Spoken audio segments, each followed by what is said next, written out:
Assalamualaikum warahmatullahi wabarakatuh. Waalaikumsalam. Sedulur pemirsa HPS TV yang dimuliakan oleh Allah Subhanahu wa taala.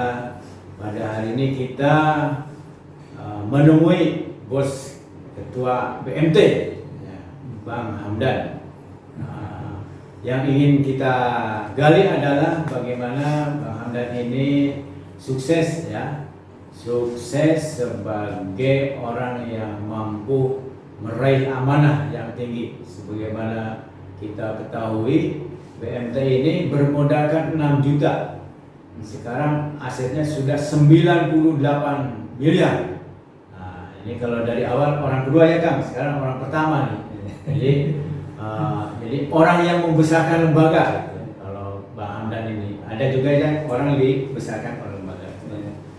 Nah, kita akan menggali tentang bagaimana bisa sukses, dan Bang Hamdan ini juga sukses mendidik anaknya kedokterannya kan? Iya. Sudah lulus ya? Sudah luar biasa. Ya. Intensif. Ya, jadi minimal 2 kesuksesan, membangun BMT dan mendidik anak ya. Dari kedokteran Universitas Muhammadiyah Yogyakarta. Nah, itu Dengan komload. Komload lagi ya. Orang besaran gue kan. Keharusan kayak tanggal 4 pada nikah. Telat ya. Aduh. Anak saya yang laki-laki tuh pengen makan dulu. Iya. Ya udah terserah masing-masing kalau yang Rencana. Iya. Kalau yang adiknya tuh segalanya kakaknya pengen cepet ya. Iya. Sekarang sudah punya incu Kang sekarang. Alhamdulillah. Satu kenikmatan yang luar biasa bagi seorang laki-laki itu umumnya sampai punya incu lah. Kebetulan saya ngurus sampai dari lahir sampai 5 bulan kan. Iya. 5 bulan. Ya bertiga. Iya. Istri saya dengan bayi. Iya. Tidurnya Oke. Pendapat dari para psikolog ya, bahwa kepribadian karakter seseorang itu ditentukan oleh 4 hal ya. Yang pertama ibunya, bapaknya, bacaan sama lingkungan. Dan ini diambil pendapat ini oleh salah satu tafsir ya, Profesor Dr. Quraisyah ketika membahas tentang surat An-Duha. Iya. Nah, pertanyaan saya dari keempat hal itu mana yang paling berpengaruh? 2 dari 4 itu, ibu, bapak, bacaan sama lingkungan. Sehingga Bang Hamdan ini sukses ya membesarkan BMT. Gimana? Baik, terima kasih Ya. atas pertanyaan yang cukup sulit untuk saya jawab. Ini udah namanya ilmiah. Ya. Saya orang praktis gitu. Iya. Saya jawab praktis saja. Iya. Nah, kalau kaitan dengan kesuksesan itu, faktor yang 4 hal tersebut bagi saya pribadi adalah kalau diberikan pilihan 2 gitu ya, dari pas sebenarnya 4 itu harus dipilih sebenarnya. Cuman karena ini pilihan dua, maka adalah faktor ibu dan faktor bacaan. Apa yang dari ibu? Faktor ibu inilah yang pertama, ibu yang selalu memberikan support dari sisi mendukung anak-anaknya untuk senantiasa meningkatkan kapasitas belajarnya gitu ya. Kemudian sisi yang lainnya dari sisi pemenuhan materi, ibu juga yang selalu mendorong anak-anaknya supaya semangat untuk menuntut ilmu, jangan memikirkan dari mana uangnya. Gitu ya. Ibu yang penting ibu bekerja, ibu berusaha untuk mendapatkan uang supaya anaknya sukses. Kemudian yang kedua faktor bacaan. Kutu buku juga ya. Ya, membaca jendela dunia gitu ya. Artinya kalau kita minus membaca, maka kita minus pengetahuan, minus informasi yang didapatkan dari dunia gitu ya. Oleh karena itu bacaan itu menjadi faktor penentu maju dan tidaknya personal dan maju tidaknya lembaga yang dia kelola gitu ya. Ketika referensinya sedikit, bacanya sedikit, maka lembaganya menjadi kerdil atau susah untuk maju. Tapi ketika referensinya banyak, bacanya banyak, maka dia akan melakukan eksplorasi ya, melakukan perubahan-perubahan, ingin selalu lebih unggul dan sebagainya. Kira-kira seperti itu kan? Terkait dengan bacaan ya. itu barangkali ada buku yang berpengaruh terhadap diri Bang Hamdan gitu. Jadi misalnya saya itu sejak SMP sudah baca Panji Masyarakat. Iya. Itu saya juga kutu buku kebetulan. Saya sudah membaca 85.000 silat. Iya, luar biasa. Iya, outputnya yang kurang. Iya. Nah, jadi pelajaran bagi saya harusnya dari output dulu yang kita inginkan apa. Nanti yang dibaca itu ini nih. Iya. Nah kalau lihat Baca dulu toko buku, lihat senang ya Iya. beli gitu. Iya. Jadi ibarat bangunan tuh bikin dulu gambarnya tuh. Apa kira-kira buku yang menjadi spirit saya untuk maju adalah buku-buku yang berkaitan dengan biografi tokoh. Oh iya. Nah, tokoh yang paling diidolakan. Tokoh yang diidolakan tentunya kita sebagai umat muslim adalah Nabi Muhammad. Ya itu SAW, jelas gitu ya. Itu yang barangkali menjadi spirit sirah nabawiyah itu bacaan yang saya baca sehingga memotivasi saya untuk membaca tokoh-tokoh yang lainnya. Artinya tetap rujukan kita, teladan kita, referensi yang luar biasa dan tokohnya Rasulullah SAW. Bagaimana dia mendidik keluarganya, bermasyarakat, berekonomi dan sebagainya, itu belajar dari keteladanan yang diteladani oleh Rasulullah SAW melalui buku Sirah Nabawiyah itu. Selain Nabi, Nah, selain Nabi tentu kita masuk ke tokoh-tokoh ulama. Saya terinspirasi dengan Buya Hamka. Sama berarti ya. Buya Hamka itu luar biasa ya.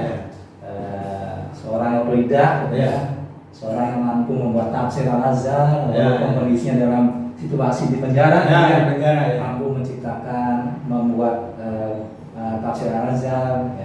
Artinya dia juga komitmen dengan istiqomahnya gitu ya. Dalam situasi apapun dia mampu menciptakan buku, kemudian dengan rezim yang mungkin saat itu sangat sangat otoritarian, tapi dia mampu istiqomah gitu ya. Berarti karakter yang diambil apa istiqomahnya? Istiqomahnya dalam hal memegang prinsip ya. Kira-kira itu untuk tokoh ulamanya. Kalau tokoh negarawannya saya lebih kepada B.J. Habibie gitu ya. Karena apa nih? Teknokrat gitu ya, mampu menciptakan sesuatu yang nggak ada menjadi ada gitu. Pesawat terbang sebagainya di zamannya itu kan pesawat terbang kan menjadi barang yang langka bisa gitu. Tapi dia mampu kira-kira kita bikin Nurtanio, bikin IPTN, Indonesia menjadi negara yang menjadi negara yang terkenal di dunia ini seperti itu. Karena kalau tokohnya di tokoh ekonominya, yaitu ada Leo Tanjung gitu ya. Kemudian di tokoh marketingnya itu ada Hermawan Tekajaya. Ini yang mungkin menjadi baca buku itu yang apa brand tiga itu ya. Iya. Kira-kira itu referensi Pak. Habibie itu terakhir katanya dia mengambil keputusan atau kesimpulan bahwa saya menyesal gitu ya. Itu benar kan dari YouTube ya. Bahwa otak saya yang jenis itu dipergunakan untuk menggeluti ilmu dan teknologi. Tahu begini, saya dipergunakan untuk mendalami agama. Karena apa? Di saat akhir kehidupan itu, begitu semua kekayaan kedudukan sudah didapatkan, pengen bareng sama anak aja nggak bisa gitu. Karena anaknya maju di mana-mana gitu. Tidak. Bahkan yang ngurusnya keponakannya gitu. Gimana itu kan? Iya, artinya pasti ada konsekuensi yang ada. Konsekuensi yang dia tekuni satu bidang itu, maka konsekuensi lain yang dia terima. Ya rata-rata yang memang disiplin dengan ilmu tertentu, maka ada disiplinannya yang mungkin akan terabaikan.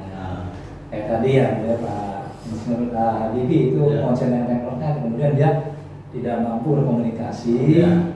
Terbatas ruang untuk menjalin kalau misalnya keluarga, itu konsekuensi akan dia terima saat dia sudah menekuni satu bidang itu. Tapi sesungguhnya sih bisa diciptakan, bisa dibuat dan bisa disempatkan seperti itu. Tergantung bagaimana mengatur waktunya. Hari ini juga saya di Kaltara, ini juga pasti waktunya kan dari jam 8 pagi sampai jam 4 sore gitu. Dengan keluarga berarti kan sekitar dari jam habis dengan waktu tidur dan sebagainya. Barangkali memanage keluarga itu, barangkali memanfaatkan waktu-waktu luang itu menjadi semacam spesial gitu. Ya. Berkualitas ya. Berkualitas. Quality time kan dengan keluarga. Artinya hari akad itu kita habiskan dengan keluarga. Seperti itu kira-kira. Ya. Ini Bang, kalau kita lihat surat Al-Baqarah ayat 153 itu bahwa hai orang-orang yang beriman ya ayyuhalladzina amanu ya ayyuhalladzina amanu ista'inu bis-sabri was-shalah innallaha ma'as-sabirin. Jadi minta tolong itu dengan sabar dan salat. Kita satu aja sabar. Sabar itu cirinya ada 4, tekun, tegar, ya, kemudian tabah, sama ya, tegar, tekun, tabah, dan tangguh. tekun. Ya.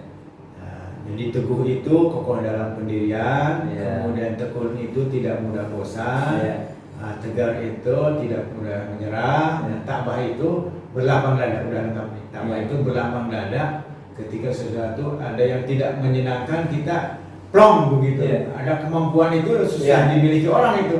Oh, lama gitu berlalu kesediaan. Nah, dari 4 hal itu yang sudah menjadi jati diri Akang gitu ya. Sehingga Akang itu sukses menjadi ketua PMT apa itu? 2 saja dari 4 itu. Iya. Yang pertama tentu kalau dari disiplin ilmu saya. Ini kan ngurusin masalah ekonomi ya. Pelayanan publik, membangkitkan ekonomi mikro, sementara disiplin ilmu saya itu S1 saya kan tarbiyah, pendidikan agama Islam. Artinya dari sisi akademis yang saya timba, kemudian dari praktis yang saat ini saya geluti ini sangat bertolak belakang. Tapi saya ambil satu sisi yang mungkin ini menjadi solving atau pemecahan masalah, yaitu sisi pendidikan. Kalau sekolah itu mendidik anak, ya, untuk menjadi cerdas, tapi masuk ke ranah ekonomi. Karena kita saya di dunia ekonomi mikro, maka saya mendidik pedagang-pedagang yang tadinya nggak bisa pembukuan, menjadi bisa membukukan hasil usahanya. Yang tadinya lebih banyak habis uangnya untuk kebutuhan yang konsumtif, menjadi untuk produktif. Yang tadinya uangnya nggak bisa untuk menyediakan dana kesehatan, bisa menyediakan kesehatan termasuk dana pendidikan anak-anaknya.